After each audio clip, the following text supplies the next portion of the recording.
বড় মসজিদ একটা বানায় দিয়েছেন, কোটি কোটি টাকা দিয়ে মসজিদ বানায় দিয়েছেন।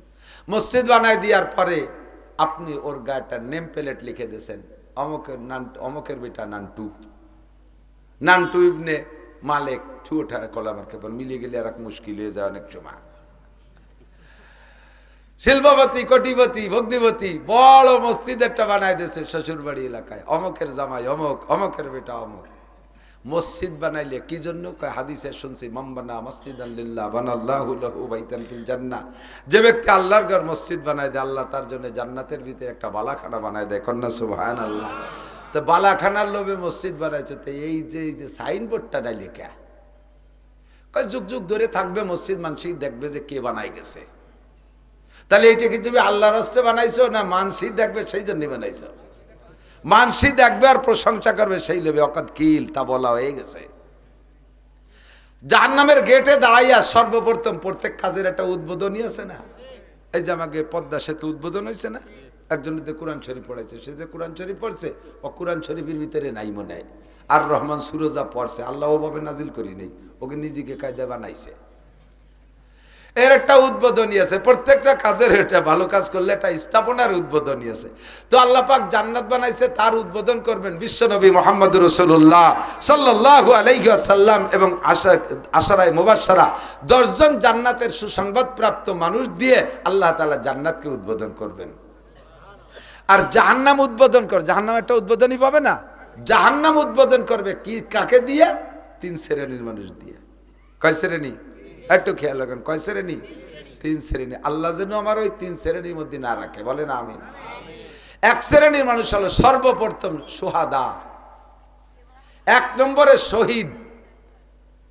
যারা শহীদ বলে দাবি করছো, এই শহীদকে দিয়া জাহান্নাম উদ্বোধন করবে। শহীদদেরকে জাগ ধরে ডাকিয়ে নিয়ে, শহীদ মানে ইসলামের জন্য বা দেশের জন্য যারা মৃত্যুবরণ করছে, এই পোলাপান্ডা তোরা বুঝিস না যে জায়গা কথা কওয়া যায় না, আর তোরা উঁচই বসে মুরব্বীরা নিচে টাকা নেমে ভাই উপরে উঠতে পারলে দাম বাড়ে নাকি? যে দেখো চর্মগিরে বান্দর সব গাছের মাথায় দিয়া, মানুষ সব নিচে দিয়া, গাছের উপরে উঠলে দাম বাড়ে নাকি? আমরা তো উপরে বসি, না দেখতে পারলে দেখা যায় না, সেই জন্য মুখ না দেখলে অশ্বিনে বোঝায় না। আল্লাহু আকবার। জাহান্নাম উদ্বোধন করা হবে সর্বপ্রথম কাকে দিয়ে? এই যে ভুলে গেছে কতিপয় সুহাদা, শহীদদেরকে দিয়ে। যারা নামদারি শহীদ তাদেরকে ডেকে এনে বলবে, আল্লাহ পাক বলবেন উদকুলিল জাহিম, এ জাহান্নামে যাও। তখন শহীদরা বলবে, আল্লাহ জাহান্নামে যাবো, তাই শহীদ হলাম কে? কই তুমি শহীদ হয়েছো কোন জায়গা? কই তো অমুক জায়গা। কিভাবে হইলে? কিভাবে যুদ্ধ করতে করতে। যুদ্ধটা করছো কেন কও? কয় যে কালিমাতিল্লাহ, তোমার দিনকে বলন্দ রাখার জন্য, তোমার ইসলামের জন্য জিহাদ করেছি। আল্লাহ বলবেন বাল কাযাবতা, মিথ্যে কথা কইছিস। তুই যুদ্ধ করছিস দুই উদ্দেশ্যে, একটা হলো যদি যুদ্ধে বিজয় হতে পারিস, ভালো যুদ্ধ করে বিজয় হতে পারিস, তাহলে সেখান থেকে যুদ্ধের বিজয়ের পরে একটা গনিমতের মাল, ওই লুটে ফুটে আনা মাল রে কয় গনিমতের মাল, এই মালের ভালো একটা ভাগ পাবি। আর যদি বাঁচিয়ে থাকিস মানসিতরে বীর উত্তম, বীর বিক্রম, আর যেন কি বীর শ্রেষ্ঠ, এই সমস্ত উপাধিতে তোমাকে আহ্বান করবে, এই পদ লোভের জন্য, এই পদের লোভে।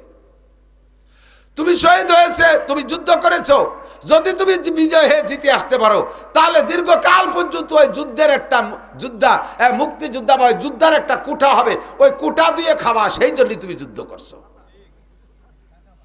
কুঠা দিয়ে খাবা, এই জন্যে। তুমি আবার ইসলামের জন্য যুদ্ধ করো নাই, কথা মোটে কবি না, নো টক বাট স্কুল, কথা কলি আর কিছু শুনবো না, গেটি ধরে জাহান্নামে ফেলাবো। আর যদি মরো, যুদ্ধে যে যদি মরো, তাহলে তোমার লোভ ছিল যে বছরকে বছর, যুগকে যুগ, শতাব্দী শতাব্দী আমাকে মানুষের শহীদ হিসেবে সম্বোধন করবে, শহীদ অমক, শহীদ তমক। যেই দুই উদ্দেশ্যে যুদ্ধ করেছে ওয়াকাদ কিল, তা বলা হয়ে গেছে। এখন তোমার হাতে কিচ্ছু না, উদখুলিল জাহিম, কথা মোটে কবি না, তাড়াতাড়ি দোজখে ঢোক। আল্লাহ চোখের সামনে, চোখে আঙ্গুল দিয়ে ধরাই দেবে, হা করার কোনো কায়দা থাকবে না। ফেরেশতাদেরকে আল্লাহ বলবেন, খুযুহুম ফাগুল্লুহুম সুম্মাল জাহিমা সাল্লুহুম সুম্মা ফি সিলসিলাতিন যারউহা ৭০ যিরাআন ফাসলুকুহুম। ধর, গলার উপর দিয়ে শিকল দিয়ে, ঠ্যাঙের নিচে দিয়ে, হাঁটুর নিচে দিয়ে শিকল ঢুকিয়ে দিয়ে টাইট করে গলারে যদি হাঁটুর দ্বারে নিয়ে গোল হয়ে বাঁধে, আটাচলা কোনো নড়াচলার কোনো কায়দা আছে? ফেরেশতারাই ক্রিকেটের বসিয়ে দিয়ে যে বল বেরি হয় না, একেবাড়িতে ছক্কা, একেবাড়িতে ছক্কা, জাহান্নামের 6 নম্বর দোজখে নিয়ে বেলায় দেবে। থাক পড়ে থাক, তোর এদের জাহান্নাম উদ্বোধন করা হলো। 2 নম্বর, আমার মতো মৌলবী, আমার মতো মৌলবী দোজখে যাও। কে আল্লাহ তো দোজখে যাবো, তো আলেম হলাম কেন? আলেম হইছো কি জন্য? তোমার দিনের দাওয়াতের জন্য। দেখো না কিভাবে দেশকে দেশ রাতকে রাত দৌড়ই বেড়াইছি, খাওয়া নাই না নাই এগুলো করে বেড়াইছি। কি জন্য? তোমার দিনের দাওয়াতের জন্য। আল্লাহ বলেন বাল কাযাবতা, মিথ্যে কথা কইছিস। তোরও উদ্দেশ্য ভালো ছিল না, তোর নিয়ত ভালো ছিল না। তোর নিয়ত কি ছিল? যে আমি যদি ভালো বক্তা হতে পারি তাহলে এইভাবে হেলিকপ্টারে আসতে পারবো, আমার জন্য 200-300 পুলিশে প্রোটোকল দেবে, নেতারা এরকম ফুলের মালা নিয়ে বসে থাকবে, আমি যখন হেলিকপ্টার থেকে স্টেজ পর্যন্ত যাব মানুষের এরকম ফুল ছিটেবে, আমাকে বিশাল বড় চেয়ারে অভ্যর্থনা জানাবে, আমাকে এভাবে এভাবে লাস্টে আমাকে আবার হেলিকপ্টারে পাঠিয়ে দেবে, 2-2.5 লক্ষ টাকা দেবে, সারা দেশ জুড়ে আমার সুনাম হবে। তুমি এজন্য আলেম হয়েছিলে আর এজন্য ওয়াজ করছিলে। অকাত কিল সেগুলো তো বলা হয়ে গেছে, তোমার আর কিচ্ছু নাই। তুমি যদি আলেম হতে পারো মানুষ তোমার প্রশংসা করবে তোমার বয়ানে। তুমি যদি পীর হতে পারো সাপ্তাহিক মাসিক একটা মজলিস করে করে বছরে 2 হাল খাতা দিয়ে মুরিদ মুত্তাকিন রে গুছাইয়া টাকা পয়সা চাল ডাল খুদকুড়ো গুছাইয়া বছর ভরে জম্মের খাওয়া সাল মেয়ে নিয়ে বিশাল শিল্পপতি কোটিপতি হয়ে যাবা। পীর ব্যবসা বড় সহজ ব্যবসা, বক্তাকে তো একটু গলা ফাটাই ছিললে বলা ওরা লাগে, পীররা গুনগুন করে কি যেন একটু তসবি তালিল দিয়ে কায়দা করে বায়াত করে ফেলে করে গাছরা দিয়ে মুরিদরা সব ভক্ত হয়ে যায়, জীবন দিতে বাধ্য। তার কাপড় পরনের কাপড় পর্যন্ত খুলে দিতে চায়। বাপরে জীবনে একটা ফুটি মাছ কিনে খায় না, পীর সাহেবরে কাতলা মাছ কিনে খাওয়া, ঠিক না? মায়ের জন্য কোনো জায়গাতে একটা চড়া পাখিও ধরে নিয়ে আসে না, আর পীর সাহেবের জন্য 7 কেজি 8 কেজি ওজনের লেয়ার মুরগি কিনে সেই জায়গা নিয়ে যায়। মারে একটা সুবরি কিনে দেয় না, পীর সাহেবের জন্য কাইনকে কাইন ডাব নিয়ে যায়। এই সমস্ত এইগুলো সব সহজ ইনকাম পীর সাহেবদের। সহজে জায়গায় বসে ধুয়ে মুছে খাবা, এই জন্য পীর হয়েছিলে।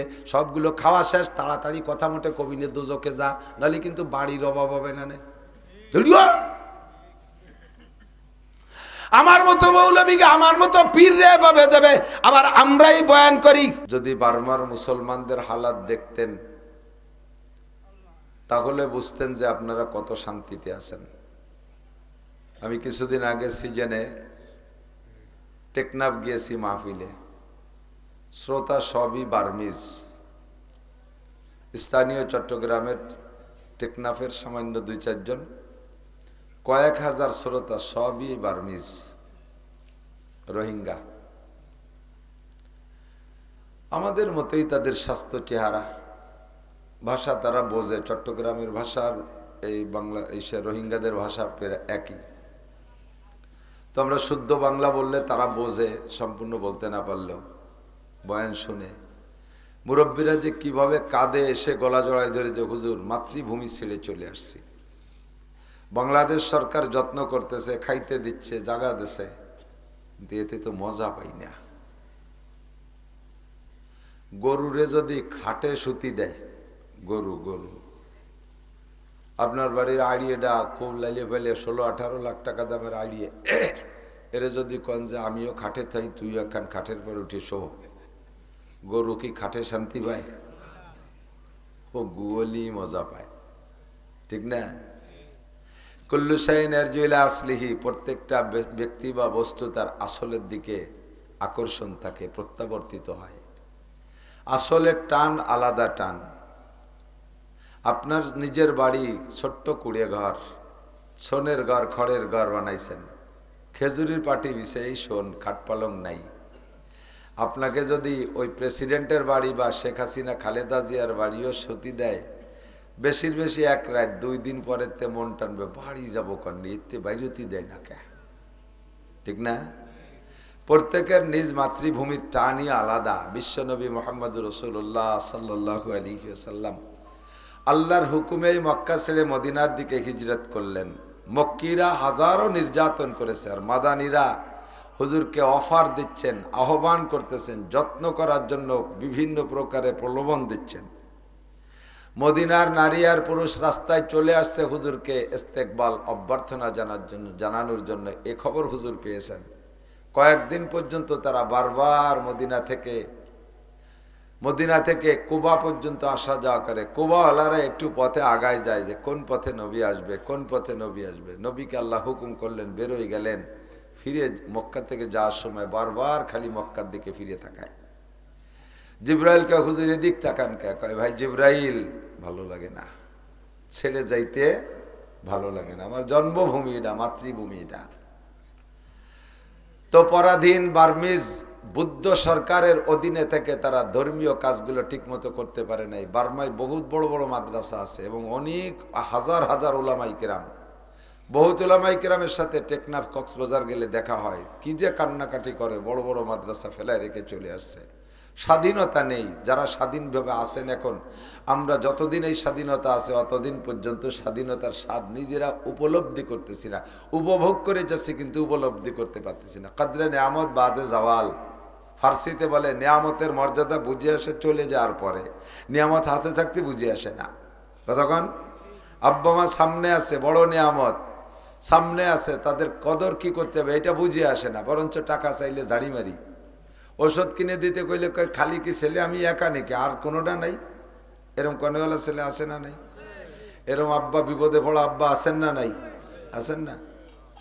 এই বাপ বাইচে থাকতে কোনো যত্ন নাই, কদর নাই, মা বাইচে থাকতে কোনো যত্ন কদর নাই। মরে যাওয়ার পরে কবরে ছটা ধরে আল্লাহ তুমি আমার আব্বার আর একবার বটাই তো দুটো বল মাছ কিনে খাওয়ানি। এ দাতালরে লাইছনুর দরকার না? হ্যাঁ, থাকতে বোঝো নাই, মরার পরে বল মাছ খাচ্ছ।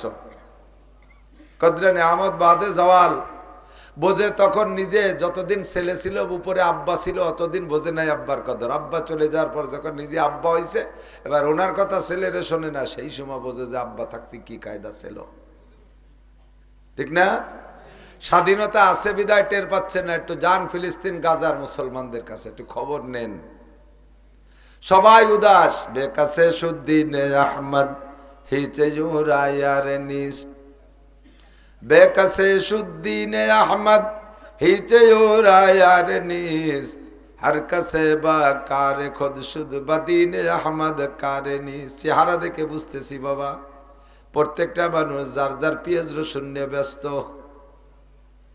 চাকরিওয়ালা চাকরি নিয়ে ব্যস্ত, যুবক তার মোবাইল আর ফেসবুক নিয়ে ব্যস্ত, কৃষক তার ক্ষেত খামার নিয়ে ব্যস্ত, ব্যবসায়ী তার বাণিজ্য ব্যবসা নিয়ে ব্যস্ত। কতক্ষণ? আল্লাহর দিন, আল্লাহর নবীর দিন নিয়ে কেউ কোনো ব্যস্ততা নাই। হার কাছে বা কারে খুদ শুদ বা দিন আহমদ কারে নিজ, প্রত্যেকের নিজের আলাদা কাজ আছে। মুহাম্মদুর রাসূলুল্লাহর ধর্ম কাহারও কোনো কাজ না। সুযোগ পাইলে নামাজ পড়ি, সুযোগ পাইলে আওয়াজ শুনি, সুযোগ পাইলে 10 টাকা দেওয়ার সুযোগ থাকলে তাই দেই। কিন্তু আসলে আল্লাহর নবীর দিনকে বাঁচানোর জন্য যা করা দরকার, কয়জনের ভিতরে সেই দরদ আছে? ও বুড়ো বাবা, মুরব্বী বাবারা, অর্ধবয়সী ভাইরা, কয়জন আপনি ফিলিস্তিন গাজার খবর রাখেন? কয়টা খবর দেখেন? দুনিয়ার কত কিছু দেখলেন টেলিভিশনের সামনে যাইয়া, বুতুম পেশার মতো চোখ মাইরে চোখ তাকায় পড়ে থাকেন। মেসি নেইমার খেলা 80 বছরে বুড়ো পর্যন্ত রাত 3টের সময় 4টের সময় দাঁড়ায় রয়েছে, একটু মেসির ফুটবলের লাথিটা দেখবে। মেসির ফুটবলের একটা লাথি দেখলে কমপক্ষে 100 শহীদের সোয়াব। কথা কয় না? যে কয়টা লাথি দেখছে ওই কয়টা লাথি কপালে জুটবে। লাথি খাইও শাস্তি পারবে না, এত লাথি লাইতে ফেরেশতারা। ঘন্টা ঘন্টা টেলিভিশনের সামনে দাঁড়ায় থাকতে পারো, দুনিয়ার প্রত্যেকটা কাজ নিয়ে যার যার জীবন বাজি রেখে লড়তে পারো, কিন্তু আল্লাহর ধর্ম নিয়ে কের কোনো চিন্তা নাই। যে দেখেন নামাজ পড়তে পারছে। আজকে একটা পিকচার দেখলাম, একটা গর্ভবতী মহিলা, মরুভূমির ভিতরে পাহাড়, ছোট্ট টিলা পাহাড়ের গায়ে শুধু পাথর আর পাথর। এর আগের বাচ্চাটা কেবলমাত্র হাঁটতে শিখেছে। ওই দেশের মানুষ সন্তান নেয় খুব বেশি, কারণ তাদের সন্তান জন্ম দেওয়ার উদ্দেশ্যের মধ্যে নেকি আছে। আমার যত সন্তান হবে এই সন্তানগুলো ইসরায়েলি কাফের শয়তানের মোকাবেলায় মুজাহিদ হবে, এই উদ্দেশ্য করে সন্তান গ্রহণ করে বেশি। 42 কিলোমিটার লম্বা, 12 কিলোমিটার চওড়া। আমাদের ছোট্ট একটা জেলা না, ছোট্ট একটা থানা সম পরিমাণ জায়গা গাজা, এতটুক জায়গার ভিতরে 23 লক্ষ মানুষের বসবাস। তার ভিতরে আবার কিছু ক্ষেত খামার আছে, তাদের চাষবাসও আছে, কিছু ফল ফ্রুটের বাগান আছে, স্কুল আছে, কলেজ আছে, বিশ্ববিদ্যালয় আছে, মসজিদ আছে, মাদ্রাসা আছে, পর্যাপ্ত মসজিদ। এতটুক জায়গার ভিতরে এত মানুষ, তারা সন্তান জন্ম দেয় মুজাহিদ বানানোর জন্য। আমার পেটে যদি 10টা সন্তান হয়, 10টা কাফেরের মোকাবেলায় 10টা মুজাহিদ হবে। মহিলার আগের বাচ্চাটা হাঁটতে পারে, পেটে আর একটা বাচ্চা নিয়া এই বাচ্চাটা ডেলিভারি দেবে কোন জায়গায়, সেই জায়গাটুকি খুঁজে পাচ্ছে না। নিজের ঘর বাড়ি দালান কোঠাতে ছিল, সব বোমা মেরে উড়াই দিয়েছে।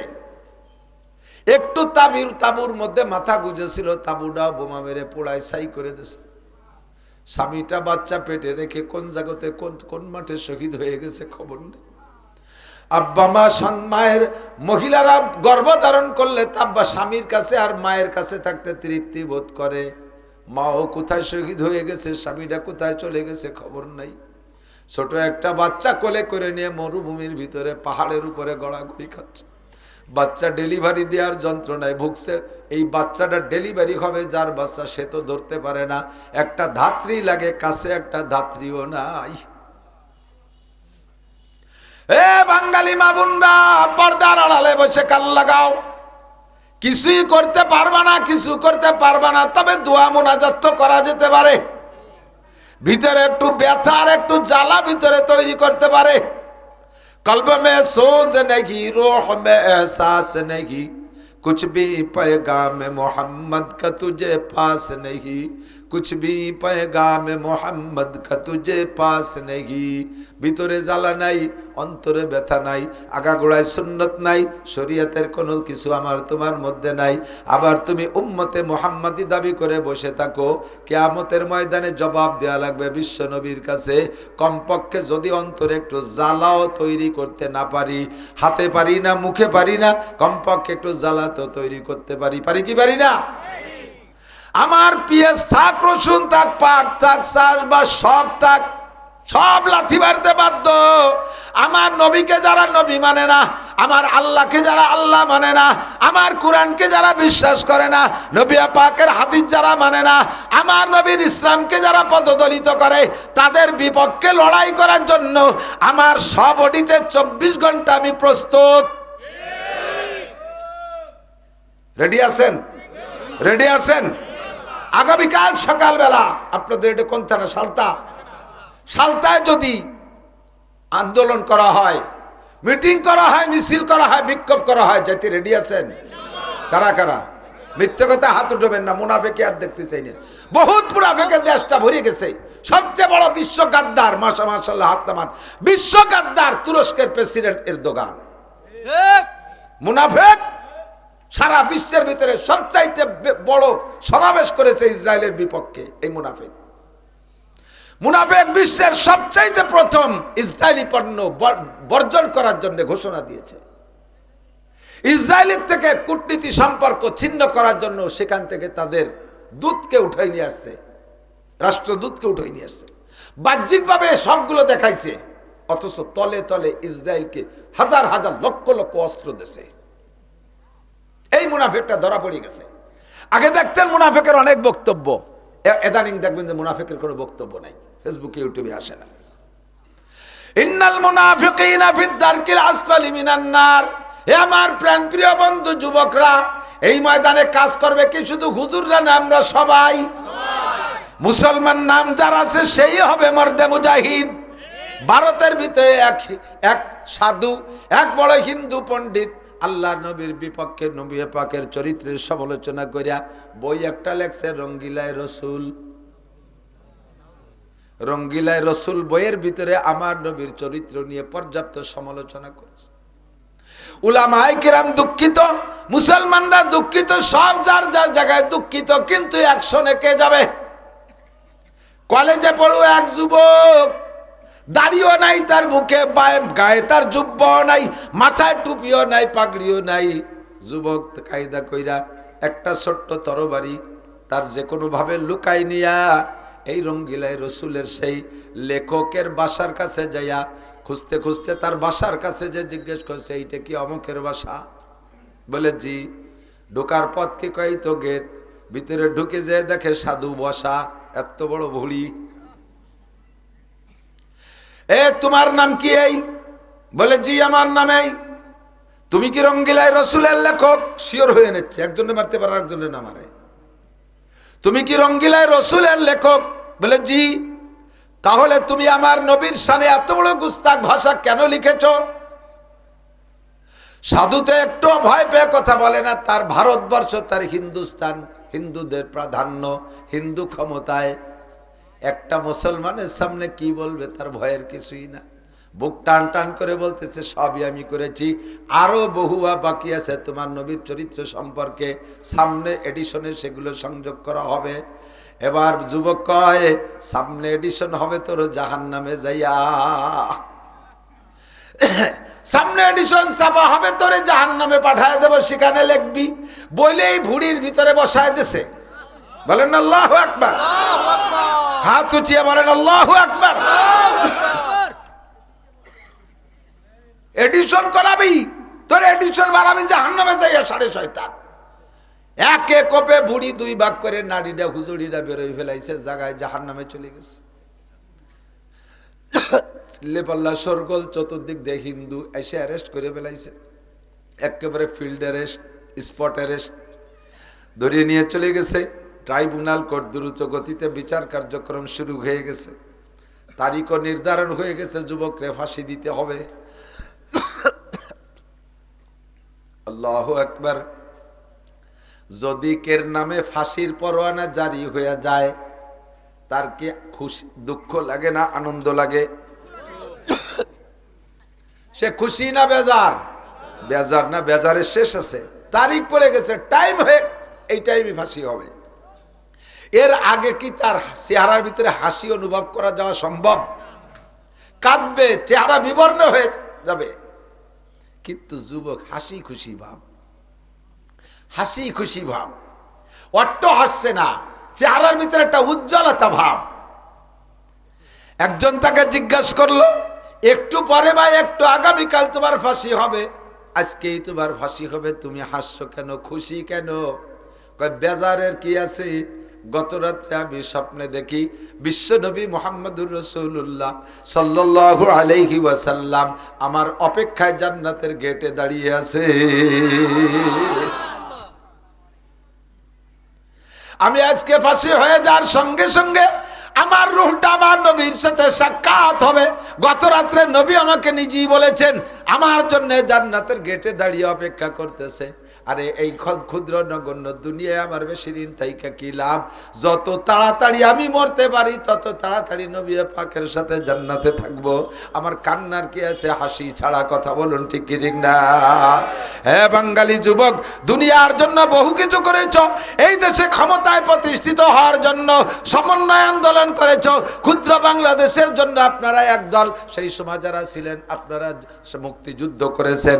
এটা মাত্র দেশীয় মুক্তিযোদ্ধা, এ মুক্তিযুদ্ধ ছিল মাত্র ভাইতে ভাইতে জ্ঞানজাম বাচ্চা, যুদ্ধ আর যুদ্ধ। ভাইতে ভাইতে এক সংসারে বাপ মরে যাওয়ার পরে সংসারিক মালামাল নিয়ে জ্ঞানজামলি, তারপরে ছোট ভাইরা খালি চাই যে বড় ভাইরা নির্যাতনে আর থাকবো না, যুদ্ধ হয়ে যাব। এই জ্ঞানজাম করে মারামারি বাড়ি বাড়ি কারি করিয়া মুরব্বীকে ডাইকে এনে, মামাকে খালুকে ডাইকে এনে যুদ্ধ হয়ে দেশে স্বাধীন হয়ে গেছে। আমাদের সেই স্বাধীনতা আলোচনা ভাই ভাই জ্ঞানজাম পাচ্ছে, তাই আমরা যুদ্ধ হয়েছি। আর এখন ফিলিস্তিনারা যে যুদ্ধ করতেছে, গাজায় যে যুদ্ধ করতেছে, এইটা হলো উহুদ বদর খন্দকের যুদ্ধের মতো যুদ্ধ, ঠিক কিনা? আমাদের যার যেমন তৌফিক আছে, যে যেখানে আছি সে সেখান থেকে প্রস্তুত থাকতে হবে। ডাক দিলে যে কোনো মুহূর্তে উলামায়ে কেরাম তো ডাকে নেতৃত্ব দেবে মর্মে। কাজেই আপনারা সব কামকাজ ফেলে রেখে প্রত্যেকটা ডাকে সাড়া দিতে রাজি আছেন? আল্লাহ যেন আমার বাংলার জমিনকে চিরস্বাধীন করে রাখে, একটু বলেন না আমিন। আমরা নামাজ, কালাম, রোজা, হজ, যাকাত, ফরজ, ওয়াজিব, তাসবিহ, তাহলিল, তাবলীগ, চরমুনাই, মসজিদ, মাদ্রাসা, বিশ্ব ইজতেমা, সব ধর্মীয় কাজগুলো যেন ওপেন ফিল্ডে খোলামেলা চিরকাল করতে পারি। আমাদের পরবর্তী জেনারেশন যারা আসবে তারাও যেন করতে পারে। সবাই বলি আমিন। আল্লাহ তারই একটা অংশ হিসেবে আজকে এখানে বসার তৌফিক দিয়েছেন। আবারও পড়ি আলহামদুলিল্লাহ। আল্লাহ পাক রব্বুল আলামিন বড় মোহাব্বতের সাথে খেয়াল করি, খুব খেয়াল করি। একটু আগে এক জায়গায় কথা বলছি, অল্প একটু সে জায়গাও কথাটা বলি, সেখানেও শুরুতে বলি। সেখানে হলো ক্লিয়ার হাদিস ছিল। মেয়েরা ওই সসরাইল একটা মহিলা মাদ্রাসা দাওরা হাদিস খুলছে, তাদের আজকে প্রথম সবক, সেই সবক বুখারী শরীফের প্রথম সবক পড়ে আসলাম। বুখারী শরীফের প্রথম হাদিস হলো ইন্নামাল আমালু বিন্নিয়াত। শুনেছেন না আপনারা কের কাছে? প্রথম হাদিস ইন্নামাল আমালু বিন্নিয়াত। প্রত্যেক কাজ নির্ভর করে নিয়তের উপরে। নিয়ত যদি ভালো হয় তাহলে দুনিয়ার কাজও ইবাদত হয়ে যায়, আর নিয়ত যদি খারাপ হয় তাহলে আখেরাতের কাজও দুনিয়া হয়ে যায়, ওতে কোনো লাভ নাই। বড় মসজিদ একটা বানায় দিয়েছেন, কোটি কোটি টাকা দিয়ে মসজিদ বানায় দিয়েছেন। মসজিদ বানায় দেওয়ার পরে আপনি ওর গায়েটা নেম প্লেট লিখে দিয়েছেন, অমকের বেটা নান্টু ইবনে মালিক ঠু ওঠা কলামার কেবল মিলিয়ে গেলে আর এক মুশকিল হয়ে যায় অনেক সময়। শিল্পপতি, কোটিপতি, ভগ্নিপতি, বড় মসজিদ একটা বানায় দিয়েছে শ্বশুর বাড়ি এলাকায়, অমকের জামাই অমক, অমকের বেটা অমক। মসজিদ বানাইলে কি জন্য? হাদিসে শুনছি, মামবানা মসজিদান লিল্লাহ বানাল্লাহু লাহু বাইতান ফিল জান্নাহ।